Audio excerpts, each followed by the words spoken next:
अस्सलाम वालेकुम dear student, कैसे हैं आप सब। उम्मीद करती हूँ आप सब खैरियत से होंगे। लास्ट लेक्चर में हमने 10th क्लास एक्सरसाइज 1.1 कंप्लीट की थी। आज हम 10th क्लास एक्सरसाइज 1.2 करेंगे, लेकिन उससे पहले हम उसका कुछ बेसिक सा इंट्रोडक्शन है, हम वो देख लेते हैं कि वो हमसे क्या कह रहे हैं। अभी आपकी जो बुक है ना, वो मेरे पास पीडीएफ फॉर्म में है, ठीक है। तो पीडीएफ फॉर्म में जो सबसे पहले उसका जो टॉपिक है वो है algebraic operation on complex number. कि अलजेब्राइक ऑपरेशन जो होते हैं, ठीक है, अलजेब्रा 1 2, उसके अलावा ये प्लस माइनस, ठीक है, एडिशन सब्ट्रैक्शन, ये जो सारी चीज़ें होती हैं, ठीक है, ये हम कैसे कॉम्प्लेक्स नंबर के ऊपर अप्लाई करते हैं। तो सबसे पहले आपके पास आता है scalar multiplication of complex number. कि कॉम्प्लेक्स नंबर का अगर स्केलर मल्टीप्लिकेशन आ जाए तो हम उसके साथ कैसे डील करते हैं। तो ये मैंने ना सारा पेज पे लिख लिया है। Scalar multiplication, let z be z is equal to x plus iota y. z क्या है, एक कम्प्लेक्स नंबर है, and k is any scalar, और k क्या है, कोई स्केलर है। तो हम ना अब स्केलर कोई भी नंबर हो सकता है कि 1 2 3 10 50 कुछ भी हो सकता है। हम इसको क्या करते हैं, इस कम्प्लेक्स नंबर के साथ मल्टीप्लाई करवाते हैं। तो k इधर z के साथ भी मल्टीप्लाई होगा और k इस तरफ भी क्या हो गया, मल्टीप्लाई हो गया।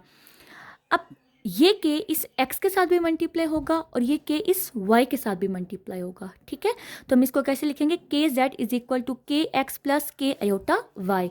हम इसको x के साथ भी लिखेंगे, रियल वैल्यू के साथ भी मल्टीप्लाई करेंगे और इमेजनरी वैल्यू के साथ भी मल्टीप्लाई करवाएंगे। और हम इसको यूँ भी लिख सकते हैं, के जेड इज इक्वल टू के एक्स प्लस अयोटा के वाई, ठीक है।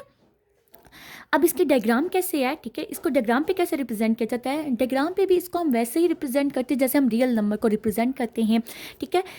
तो लेट के इज इक्वल टू 2। अब के क्या हो गया है, 2 हो गया है, तो x की वैल्यू भी क्या आएगी, 2 आएगी, और y की वैल्यू क्या आएगी, 2 आयोटा आएगी।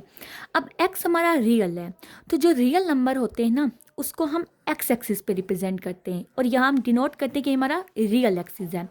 और ये जो हमारे इमेजनरी नंबर होते हैं, इन्हें हम y एक्सिस पे रिप्रेजेंट करते हैं और ये बताते हैं हमारा इमेजनरी एक्सिस है, ठीक है। अब यहाँ पे ये ओरिजिन है, यहाँ पे दोनों वैल्यू 0 0 होंगी, यहाँ 1 है, यहाँ 2 है, यहाँ 1 है, यहाँ 2 है। तो x क्या था, 2 था, y क्या था, 2 था। तो ये दोनों मिलके यहाँ पे पॉइंट बनाएंगे, तो हमने यहाँ पे एरो लगा दिया है, ठीक है। ये ओरिजिन से यहाँ तक जा रहा है हमारी वैल्यूज़, ठीक है।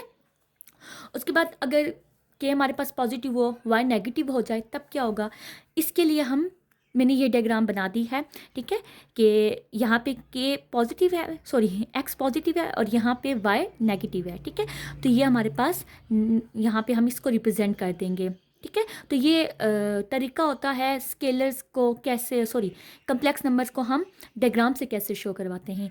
ये आपको इंट्रोडक्शन तो दिया गया है, लेकिन क्वेश्चन में, एक्सरसाइज में आपको ये नहीं कहा गया कि इसकी डायग्राम भी बनाओ, वहाँ पे आपने जस्ट सॉल्व करना होगा, ठीक है। इसके बाद हमारा जो सेकंड आता है वो क्या आता है, इसके बाद जो हमारा सेकंड पॉइंट आता है वो क्या आता है, addition of 2 complex number. 2 complex number को ऐड कैसे किया जाता है, ठीक है। Let z1 is equal to a plus b iota and z2 is equal to c plus d iota. हमने लेट कर लिया, z1 भी एक कम्प्लेक्स नंबर है, z2 भी एक कम्प्लेक्स नंबर है। अब हम इन्हें क्या करवाएंगे, ऐड करवाएंगे, z1 plus z2 equal to, z1 की जगह z1 की वैल्यू लिखी, प्लस लिखा, z2 की जगह z2 की वैल्यू लिखी, ब्रैकेट ओपन करेंगे, बाहर प्लस है तो अंदर कोई फ़र्क नहीं पड़ेगा, ये उसी तरह आगे। तो रियल वाला रियल में ऐड होगा, प्लस अयोटा हम कॉमन लेंगे, ठीक है, प्लस अयोटा ही हमेशा कॉमन लेना है, ठीक है। फिर यहाँ पे क्या आ जाएगा, b और ये d, इन दोनों के साथ अयोटा था तो ये दोनों आपस में ऐड हो जाएंगे। एग्जाम्पल देखें, एग्जाम्पल मैंने आपकी बुक वाली ही ली है, ठीक है। 3 plus 4 iota and 5 minus 2 iota, इनको हमने क्या करना है, ऐड करना है। Solution 3 plus 4 iota plus 5 minus 2 iota, bracket open करेंगे, बाहर प्लस है तो अंदर को चेंजिंग नहीं आएगी। अब ये रियल और ये रियल आपस में ऐड हो जाएंगे, प्लस आयोटा कॉमन लिया, इस आयोटा के साथ 4 है, प्लस 4 लिखा, इसके साथ -2 है तो -2 लिख दिया। तो 3 प्लस 5 8 हो जाएगा, 4 माइनस 2 2 आ जाएगा, इसके साथ मल्टीप्लाई होकर हमारे पास आंसर क्या आ गया, 8 प्लस 2 आयोटा, ठीक है। तो ये हमारे पास क्या है, एडिशन है 2 कम्प्लेक्स नंबर की। नेक्स्ट पॉइंट हमारे पास क्या है, subtraction of 2 complex number. 2 number को ठीक है, दो कम्प्लेक्स नंबर को सब्ट्रैक्ट कैसे करते हैं अब हमने वो पढ़ना है। Let z1 is equal to a plus b iota and z2 is equal to c plus d iota. अब हमने क्या करना है, z1 माइनस z2 करना है, तो उसके लिए हम क्या करेंगे, a plus b iota minus c plus d iota. ठीक है, अब हम जब ब्रैकेट ओपन करेंगे तो बाहर साइन माइनस है तो अंदर साइन चेंज हो जाएंगे, सी के साथ प्लस है तो माइनस आएगा, डी के साथ प्लस है तो माइनस आ जाएगा और ये एज इट इज़ आ जाएगा। ठीक है, अब ये देखें, ये रियल है, ये रियल है, ये दोनों आपस में क्या हो जाएंगे, सब्ट्रैक्ट हो जाएंगे क्योंकि इसके साथ साइन माइनस का है। प्लस आयोटा कॉमन लिया, यहाँ पे बी है, यहाँ माइनस डी है, ये दोनों आपस में सब्ट्रैक्ट हो जाएंगे। अब हमने एग्जाम्पल भी ली है।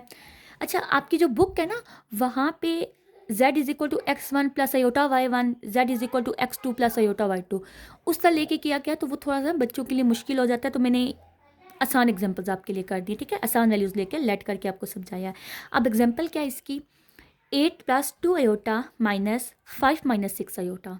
ठीक है, अब हम इसको तो एज इट इज़ लिखेंगे, ये क्या कर देंगे, ब्रैकेट ओपन करेंगे, बाहर माइनस है तो साइन अंदर क्या हो जाएगा, चेंज हो जाएगा, माइनस 5 प्लस 6 आयोटा। अब ये देखो, ये रियल और ये रियल है, ये आपस में आ जाएंगे, 8 माइनस 5 लिखेंगे, प्लस आयोटा कॉमन लेंगे, ये 2 है, ये प्लस 6 है, ये लिखा, इन्हें सॉल्व किया तो 3 आया, इन्हें सॉल्व किया तो 8 आया और इनटू आयोटा होके 3 प्लस 8 आयोटा आ गया है। ठीक है, होपफुली आपको यहाँ तक समझ आ गया होगा। कोई भी प्रॉपर्टी अगर समझ नहीं आएगी तो आप मुझसे कमेंट सेक्शन में पूछ सकते हैं। ठीक है, अब हम चलते हैं अपनी नेक्स्ट प्रॉपर्टी की तरफ। नेक्स्ट प्रॉपर्टी हमारी क्या है, मल्टीप्लिकेशन ऑफ कम्प्लेक्स नंबर। ठीक है, दो कम्प्लेक्स नंबर को मल्टीप्लाई कैसे किया जाता है। Let z1 is equal to a plus b iota और z2 is equal to c plus d iota. z1 z2 is equal to a plus b iota into c plus d iota. अब देखो यहाँ पे दो bracket multiply हो रही है ना, तो हम ब्रैकेट मल्टीप्लाई करवाएंगे, a इस पूरे ब्रैकेट के साथ मल्टीप्लाई हो जाएगा प्लस b आयोटा इस पूरी ब्रैकेट के साथ मल्टीप्लाई हो जाएगा। अब मल्टीप्लाई करवाएं तो A C plus A D iota plus B C iota plus B D iota into iota, iota square आ जाएगा। अब आयोटा स्क्वायर क्या होता है, -1 होता है। ठीक है, हम नेक्स्ट स्टेप में इसकी जगह -1 पुट करवाएंगे। ये ए सी आया, अब देखो प्लस आयोटा कॉमन लिया, ये भी इमेजनरी है, ये भी इमेजनरी है। ठीक है, तो A D plus B C आ गया, आयोटा स्क्वायर की जगह -1 लिखा, -1 इसके साथ जब मल्टीप्लाई होगा ना तो इसको माइनस बी डी कर देगा। ठीक है, अब ये भी रियल है और ये भी रियल है, इन्हें आप एक साथ लिखोगे प्लस और ये आयोटा वाली वैल्यू एक साथ लिखोगे, ये आपके पास ना एक डायरेक्ट फार्मूला भी बन जाता है। ठीक है, अगर तो आप इस फार्मूले को याद कर लो और जब भी आपके पास मल्टीप्लिकेशन की ना MCQs आ जाएं, ठीक है, तो आप वहाँ पे ना ये डायरेक्ट फार्मूला लगा के उसे सॉल्व कर सकते हो। अदरवाइज आप फुल स्टेप भी करोगे क्योंकि जब क्वेश्चन आएगा तो उसमें तो फुल स्टेप करने होंगे ना, वहाँ पे तो हमें एक लाइन का तो नहीं ना लिख सकते। ठीक है, तो अब हमने एग्जांपल लिया है, ये एग्जांपल भी आपकी बुक से ही लिया है। ठीक है, 3 minus 4 iota into 5 minus 6 iota. Solution, question लिखा इक्वल टू, अब देखिए ये ब्रैकेट मल्टीप्लाई हो रही है ना, तो ये 3 इस पूरी ब्रैकेट के साथ मल्टीप्लाई हो जाएगा, फिर ये -4 आयोटा इस पूरी ब्रैकेट के साथ मल्टीप्लाई हो जाएगा। ठीक है, आपके पास 3 5 ज़ा 15, 3 6 ज़ा -18 आयोटा, प्लस माइनस माइनस, 4 5 ज़ा 20 आयोटा, माइनस माइनस प्लस, 4 6 ज़ा 24 iota into iota, iota square, ये क्या आ जाएगा 15। यहाँ से ना मैंने आपको क्या कहा था कि हमेशा प्लस आयोटा ही हम कॉमन लेंगे। ठीक है, प्लस आयोटा कॉमन लिया, यहाँ -18 था, -18 आया, -20 था, -20 आया, और यहाँ से क्या किया, आयोटा स्क्वायर -1 होता है, -1 जब 24 के साथ मल्टीप्लाई होगा प्लस 24 के साथ, तो इसको -24 कर दिया। अब ये रियल है और ये रियल है, ये दोनों एक साथ लिखे, प्लस आयोटा इनको एक साथ लिखा, प्लस माइनस होके -9 आ गया क्योंकि बड़ी वैल्यू के साथ माइनस साइन था, प्लस आयोटा ये आपस में माइनस माइनस प्लस होता है, साइन माइनस का आता है। ठीक है, तो ये क्या आ जाएगा 38 आ जाएगा।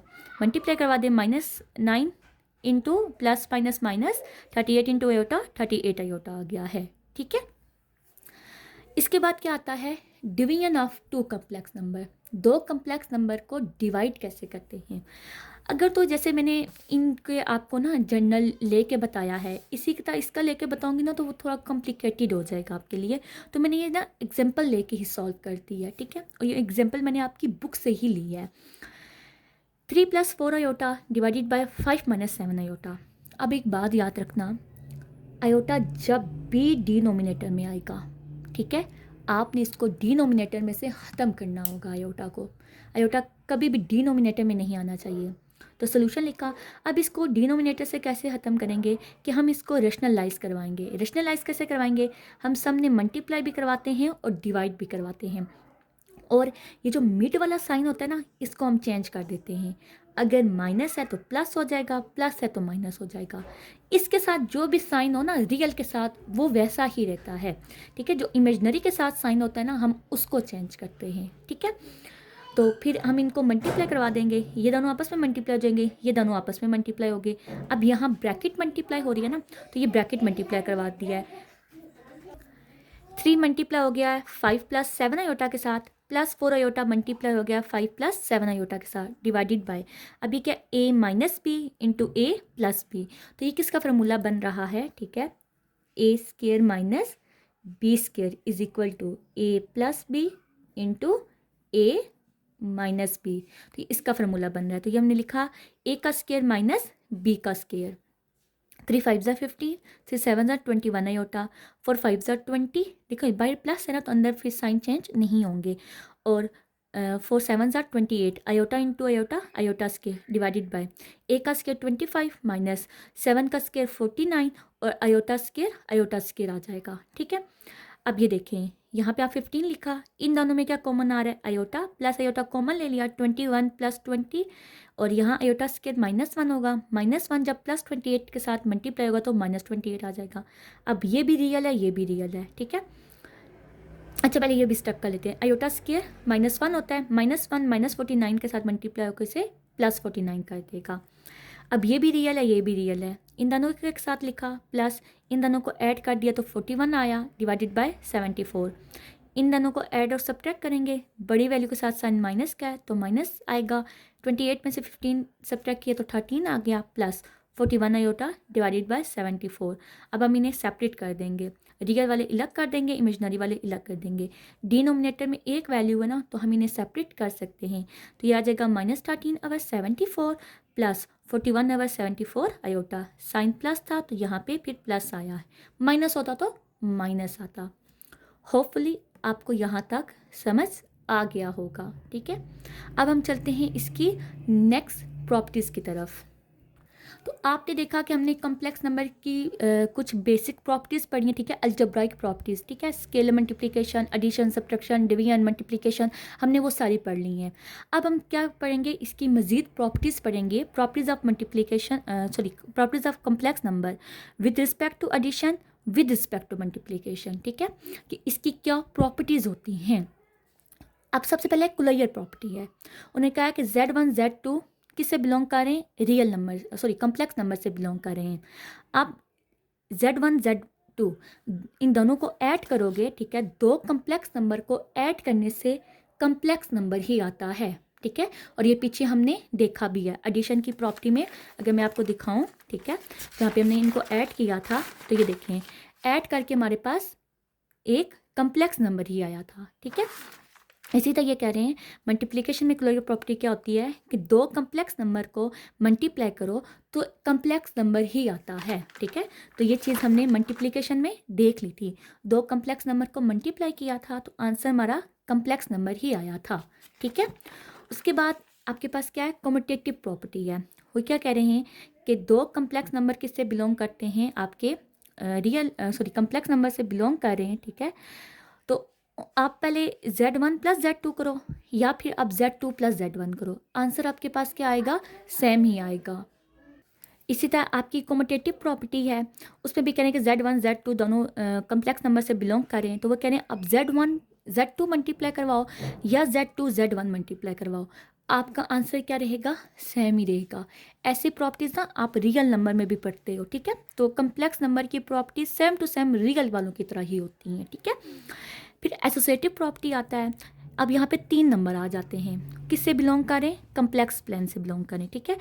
तो वो कह रहे हैं कि आप Z1 प्लस Z2 करो फिर Z3 करो या आप Z1 प्लस Z2 और प्लस Z3 करो, ठीक है। आप पहले Z1 Z2 को प्लस कर दो और फिर उसमें Z3 प्लस करो, या आप Z1 को रहने दो, पहले Z2 Z3 को प्लस करो और फिर उसमें Z1 प्लस करो, आंसर सेम ही आएगा। इसी तरह मल्टीप्लिकेशन में क्या है, आप Z1 को बाहर रखो, Z2 और Z3 को पहले मल्टीप्लाई करवाओ, वो बराबर आएगा। अगर आप Z1 Z2 को पहले मल्टीप्लाई करवाओ और फिर Z3 को मल्टीप्लाई करवाओ, ठीक है, आंसर क्या आएगा इनका, सेम ही आएगा। उसके बाद क्या है, एडिटिव आइडेंटिटी आपके पास आ गई है। अब वो ये कह रहे हैं कि ये क्या है, आपके पास A + B आयोटा है। अब आप इसमें ऐसा क्या नंबर ऐड करवाओ, ठीक है, कि आपके पास दोबारा से A + B आयोटा ही आए। तो ज़रा गैस करें ना, क्या नंबर मैं यहाँ पे ऐड करवाऊँ कि मेरे पास दोबारा से A + B आयोटा ही आए। चलें, नहीं पता, मैं बता देती हूँ, 0 + 0 आयोटा, ठीक है, ये ब्रैकेट थोड़ी ना ज़्यादा करीब हो गया, ठीक है। तो 0 + 0 आयोटा जब मैं इसमें ऐड करवाऊँगी, ठीक है, देखो हमने क्या पढ़ा है, रियल वाले में रियल ऐड होता है, तो ये क्या हो जाएगा, आपके पास A + 0 A आ जाएगा। इमेजनरी वाले में इमेजनरी ऐड होता है, तो B आयोटा में +0 आयोटा ऐड होकर आपके पास B आयोटा ही आएगा, ठीक है। तो ये चीज़ आपने याद रखनी है, ये आपका MCQs बन सकता है कि additive identity of complex number is, आप वहाँ सिर्फ सिंपल ज़ीरो भी दे सकते हैं। तो सिंपल ज़ीरो पे नहीं टिक करना आपने किस पे टिक करना है, 0 + 0 आयोटा पे। बात समझ आ गई, ठीक है। फिर आपके पास क्या मल्टीप्लिकेटिव आइडेंटिटी है। अब मुझे ये बात बताएं कि मैं A + B आयोटा को किसके साथ मल्टीप्लाई करवाऊँ, ठीक है, कि मेरे पास दोबारा से A + B आयोटा ही आए, ठीक है। आइडेंटिटी का मतलब क्या होता है, शनाख्त। इसका मतलब ये है कि इनको किसी ऐसे नंबर के साथ मल्टीप्लाई करवाना कि मल्टीप्लाई होने के बावजूद भी ये अपनी शनाख्त चेंज ना करें, ठीक है। जैसे यहाँ पे वैसे हम मल्टीप्लाई करवाते हैं ना, तो ये देखो पहले ये होता है, मल्टीप्लाई होकर कुछ और आ जाता है, तो इनकी शनाख्त चेंज हो जाती है। लेकिन वो ये कह रहे हैं कि यहाँ पे कोई ऐसे नंबर हों जिनको मल्टीप्लाई करवाएं तो इनकी शनाख्त चेंज ना हो, ठीक है, ये वैसे ही रहें। तो कौन से नंबर होते हैं वो, एनी आइडिया? चलें, कोई नहीं, मैं बता देती हूँ। ये आएगा 1 + 0 आयोटा, ठीक है। इनको आप मल्टीप्लाई करवा के देख लें, आपके पास आंसर A + B आयोटा ही आएगा, ठीक है। तो ये भी आपका MCQs बन सकता है, इसको भी आप याद रखना, ठीक है। मल्टीप्लिकेटिव आइडेंटिटी क्या होती है, 1 + 0 आयोटा। एडिटिव आइडेंटिटी क्या होती है, 0 + 0 आयोटा। इसके बाद क्या आता है, एडिटिव इन्वर्स। इन्वर्स किसे कहते हैं, उलट को। जैसे एडिटिव आइडेंटिटी है ना, ठीक है, ऐसे एडिटिव इन्वर्स है। हम एडिटिव आइडेंटिटी ऐड करते तो हमारे पास वही आता है। एडिटिव इन्वर्स में वो कह रहे हैं कि ऐसा इसमें क्या ऐड करें कि हमारे पास 0 आ जाए, ठीक है, 0 + चलो 0 आयोटा कर लो, ठीक है, हमारे पास ये आंसर आए। तो कम्प्लेक्स नंबर की एडिटिव आइडेंटिटी क्या होगी, इन्हीं का नेगेटिव, ठीक है, -A - B आयोटा ऐड करके देख लो, 0 + 0 आयोटा आ रहा है, ठीक है। तो एडिटिव आइडेंटिटी एडिटिव इन्वर्स क्या होगा, उन्हीं नंबर का नेगेटिव, ठीक है। इसके बाद आपके पास क्या आता है, मल्टीप्लिकेटिव इन्वर्स आता है।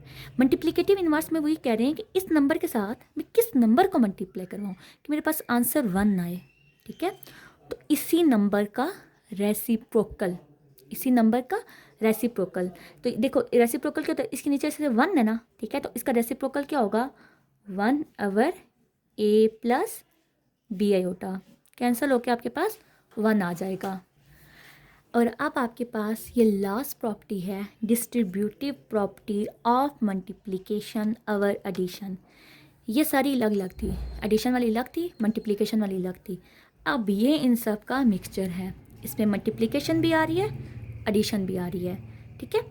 Z1 × Z2 + Z3, ठीक है। पहले आप लेफ़्ट साइड से अगर मल्टीप्लाई करवाओ, Z1 Z2 + Z1 Z3, ठीक है, या फिर आप राइट साइड से मल्टीप्लाई करवाओ, ठीक है, कि Z1 + Z2 इन दोनों को ऐड करवा दो और Z3 को मल्टीप्लाई करवा दो, तो इनका आंसर ना सेम ही होता है, ठीक है। होपफुली आपको ये लेक्चर समझ आया होगा। कोई भी प्रॉपर्टी अगर समझ नहीं आई, कोई भी क्यूरी है, ठीक है, कोई भी आपका क्वेश्चन है, तो आप मुझसे कमेंट सेक्शन में पूछ सकते हैं, मैं आपको आंसर करूँगी, ठीक है। इसके साथ साथ वीडियो को लाइक करें, दोस्तों के साथ शेयर करें, चैनल को सब्सक्राइब करें। इंशाल्लाह मिलते हैं नेक्स्ट लेक्चर में, जहाँ पे मैं आपको एक्सरसाइज 1.2 के क्वेश्चंस करवाऊँगी। ठीक है, तब तक अपना ख्याल रखिए। अल्लाह हाफिज़।